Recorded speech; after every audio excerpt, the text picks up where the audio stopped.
All right, so it's been a few hours. I picked the wrong time to start this video. There's a train.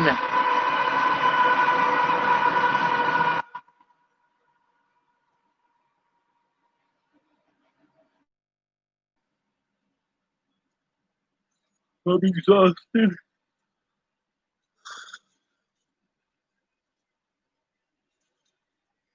I guess long story short, I heard some screaming and wanted to make sure there wasn't any sort of DV thing going on. When I call the cops, they don't tend to take things very seriously. So, the lady that I was rescuing, she kept on bouncing back and forth between wanting to call the cops and not wanting to call the cops, and wanting to call them and not wanting to call them, and wanting me to call them. And it's like 2:30 in the morning, 2:40 in the morning now. Anyway, I'm going to make all that stuff private. I got 2 other videos that I recorded. It's just the audio on them. I'm going to download those 2. And of course, make them private. You got a little bit more personal information the rest of the world needs to know. And it's also, some of it pertains to my cases, but very little of it. Um,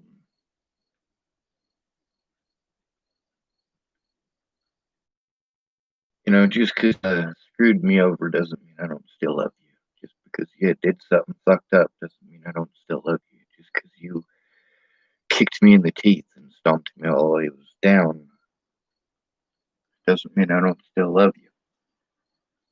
People don't get that. I think this lady tonight might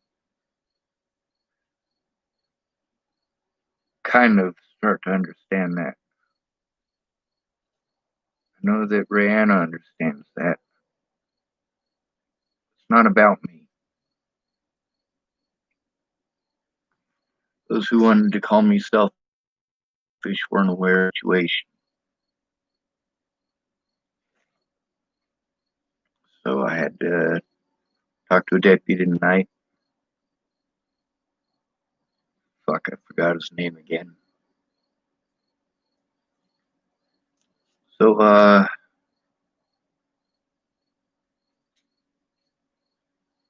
gotta delete a video. I'm not gonna. I'm gonna set them to private. That way, if that young lady needs them for court, she's got them.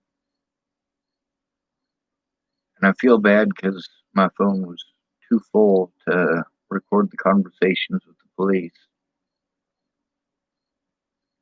Her ex done her pretty dirty. He apparently stole her SIM card out of her telephone and was sending nude pictures of her to her daughters and to her daughter's caseworker in Wyoming. So, the cop was saying he was more focused on trying to get her a safe place to sleep for the night. That's the thing. I wish they had done that for me. They didn't. Different for guys.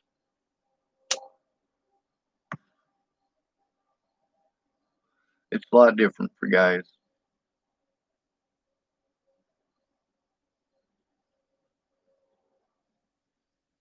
Yeah, she's pretty fucked up, you know?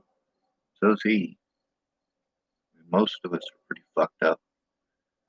But I mean, just day after day after day. Mind you, this is a white person and a Native American person. We all got problems.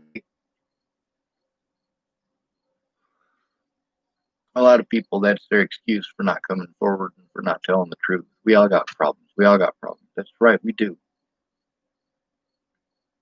But our problems are a lot smaller when we work together. Miss Peaches, she had this story about these 20 Mexicans that were out having a party and the cops came and did some fucked up shit. And the moral of this that she was trying to come across was that the police aren't going to do anything. But when you hear the full story, you realize that the police did do something and that those people did get their satisfaction because there was a group of them and because it was recorded. They stood up as a group and they won. Miss Peach's line of storytelling in that was basically she was trying to say that the cops aren't going to do anything. Even if there's 20 people, they're not going to do anything. And her story with those 20 Mexicans was that the cops didn't do anything. They had to take the cops to court and they won in court. That's how it ended up. And in the conversations with Miss Peachy, she talks about that. Yes, the young lady that I rescued tonight screwed me over pretty bad. Just like Rihanna screwed me over pretty bad. Just like Candace screwed me over pretty bad. None of them hold a candle to what Alicia Bollinger and Maddie Boa and Natalie Bollinger did.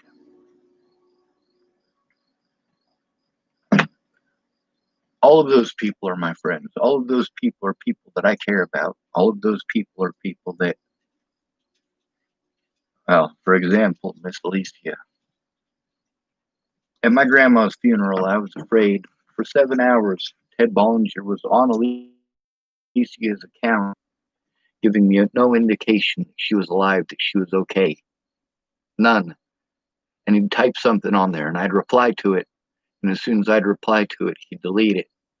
He thought that that would destroy the evidence permanently, but it doesn't. When you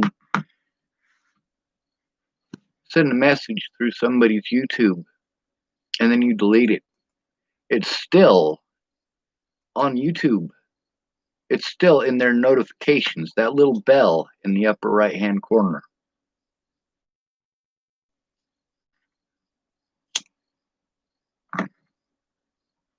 This young lady tonight, I gave her the key to my apartment because I don't stay there. I explained to her that if she needed to, she could stay there. Her mom's supposed to come down from Scottsbluff and pick her up tomorrow in the morning. We were over there with one of the deputies for a good half hour, and then Amy rode off with the deputy. I did give her my phone number so she can call me.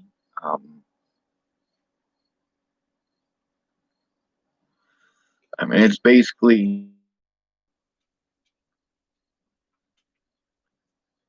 a lot of people have addictions. A lot of people have problems getting rid of their addictions. A lot of people forget what it was like while they were using, and then they used and they realize how wrong they were. Like, oh yeah, this is what it's really like. Getting screamed at, getting yelled at, having arguments over stupid shit or major shit that we bottled up for too damn long.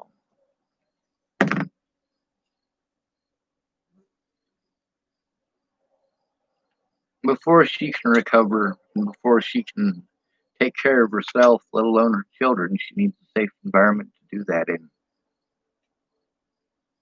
Is her mom's the best place for that? I don't fucking know.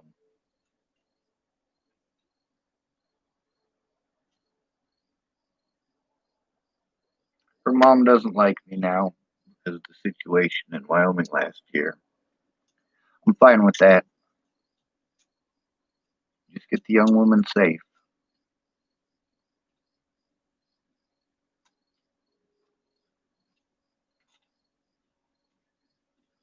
On all four occasions, all four of them, since Natalie's death, where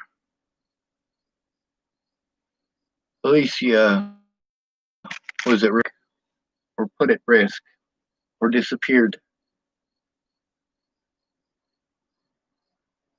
You know, those were the few moments where I wasn't pissed off at Alicia. I didn't care about the fucking shit that she had to say about me. I didn't care about the slander. I didn't care about the beatings that I took. I didn't care about the incarcerations or the crooked cops. All I cared about was Alicia being found and safe.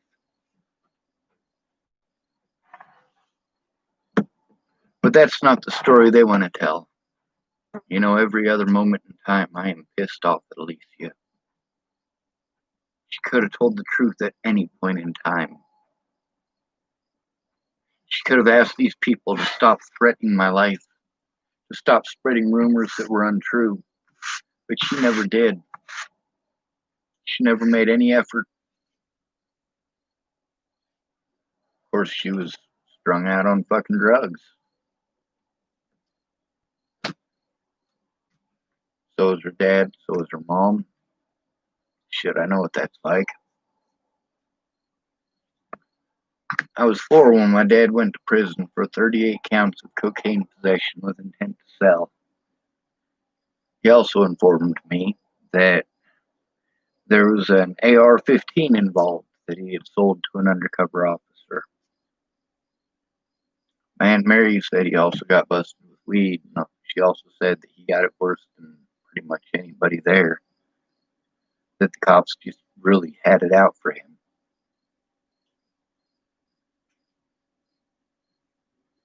My dad went to prison in Rawlins, Wyoming.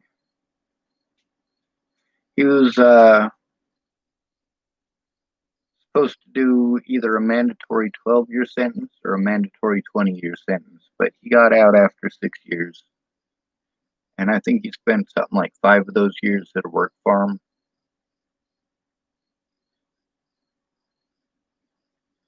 He was the only person who was ever pardoned by that particular governor of Wyoming.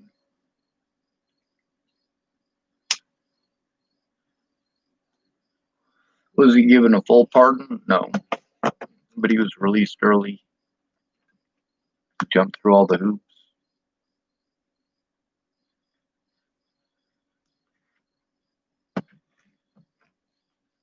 You know, when I hear someone, it's usually to run over immediately and do something.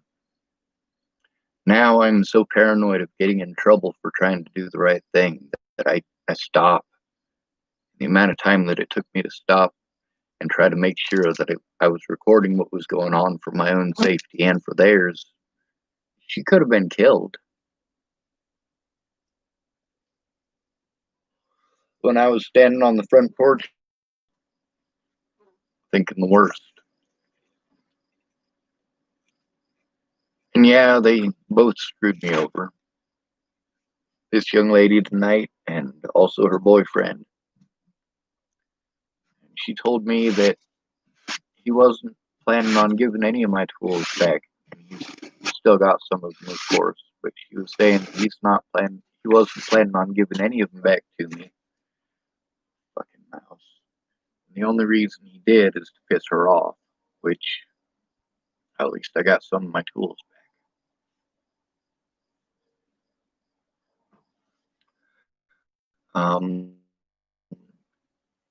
I'm gonna try to download these 2 things off of my phone. And make them all private so that if she needs them, then they're handy, but also so that other people aren't giving her hell.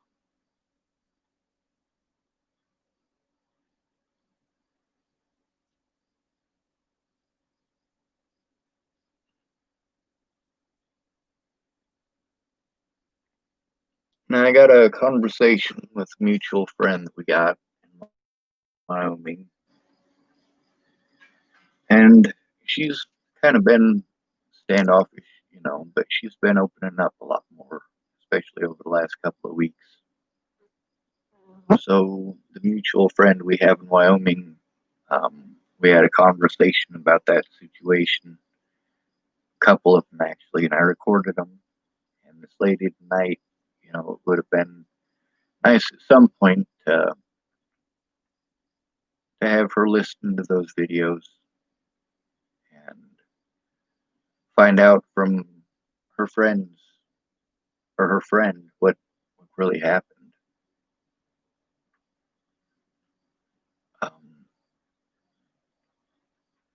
The other thing is, I mean, yeah, they took my stuff. They did some really mean stuff, but I care about people more than things.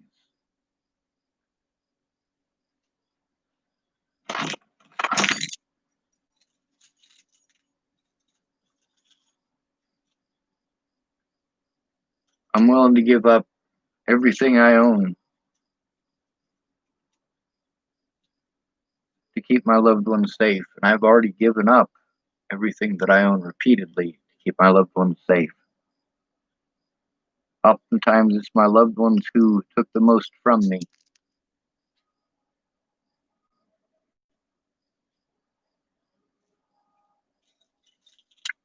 I better get started on this. It takes a while for this shit to download, and I'm tired. I don't want to pass out before I make shit private.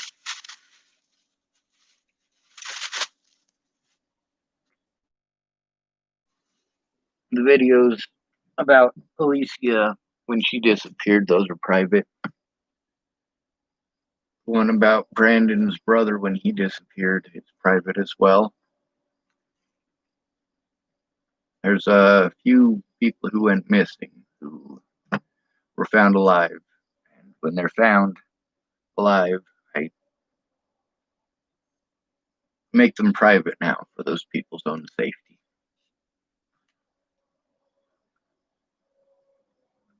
I don't want people getting in trouble. I'm just sick of people dying. I'm sick of children having to pay the consequence for their parents.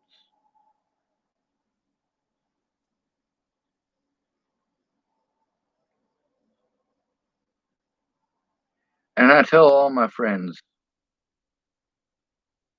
even if I don't know your kid, I care more about my kid or more about your kid than I care about you, just because they're a kid.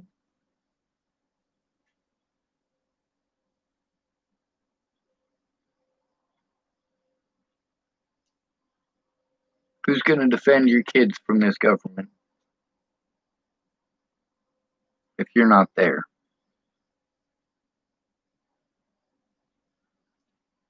Who's going to defend your kid against child molesters and rapists, and bullies, and racist assholes if you're not there? See, that's the biggest thing with all of my loved ones. I can't protect them if I'm not there. When I helped out Mandy Singer, I had to do that long distance. I had to call a meth addict and an alcoholic to try to get Mandy and her daughter blankets because she had just left her husband and it was a fucked up situation. Well, it turns out that it wasn't Mandy's daughter, it was Mandy's granddaughter, and I just made a bad assumption. And I assumed that her granddaughter was with her and was her daughter, of course. And I said that to Annie. Train.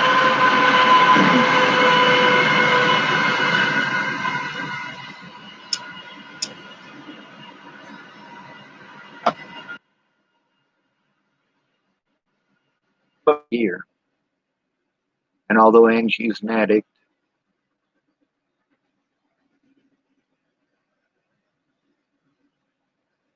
sorry, connection issues again. This cigarette doesn't want to stay together. I tried piecing it together because it was broken, but whatever.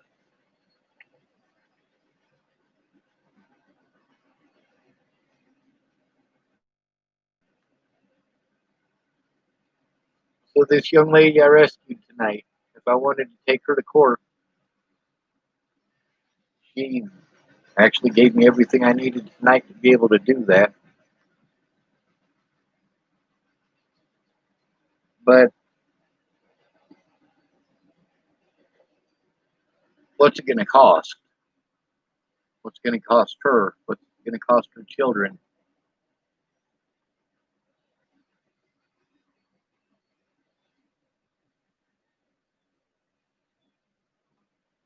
I don't know the right thing to do. I don't. There's a lot of situations where I don't know what the fuck I am supposed to do. I mean, so many of the people that I know that have helped me or offered to help me are strung out on drugs or alcohol, and I don't do drugs or alcohol. So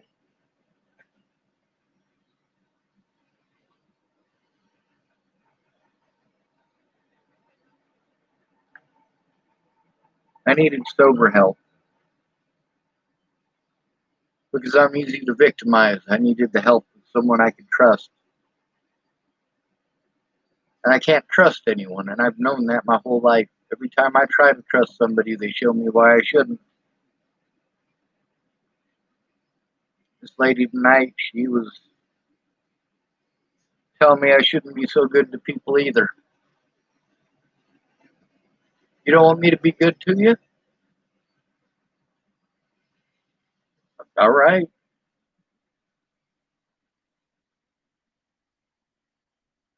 But what if I want to be good to you?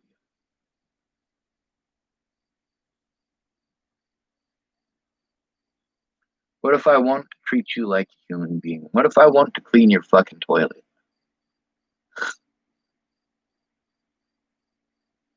My whole castle idea, I didn't want to be a king.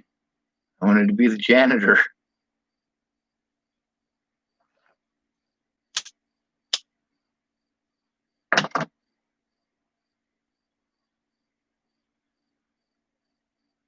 Nearly all of them did fucked up shit because they're addicted to drugs or alcohol. Nearly every.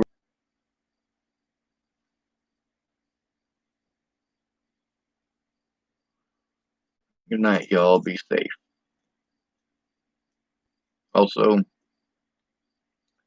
I've gotten to hear a lot of stuff about how meth was made to give to black people in the inner cities. Whether that's true or not doesn't really matter at this point because it's not just affecting black people in inner cities. This is Chapel, fucking Nebraska. There's less than 500 people in the whole goddamn town. Alcoholism here is, depending on who you ask, between 40 and 60%. 40 and 60% alcoholism rate. That's not even counting the people who are addicted to pills. That doesn't count the people who are addicted to meth.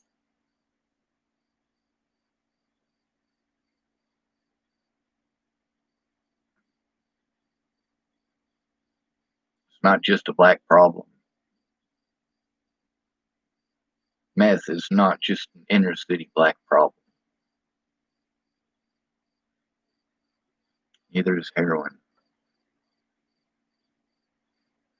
Natalie died of a heroin overdose. A lot of people are like, oh, well, that's a black people's drug. Really? Natalie wasn't black.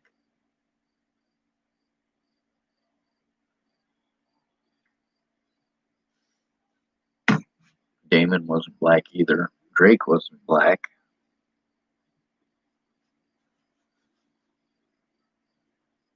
Danny wasn't black. You get to hear about how cocaine is a black people's drug. I also get to hear about how it's rich people's drug. It was my mom's drug of choice. She's not black, not rich either, but she did have a dad she was able to blackmail out of over $200,000. I guess that's more than I've spent in my lifetime.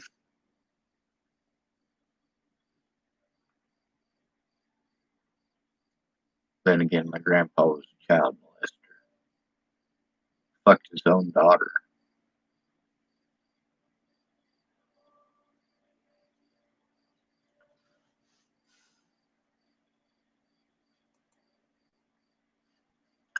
Night, y'all. I'm sorry if I'm going off on too much of a tangent. I'm just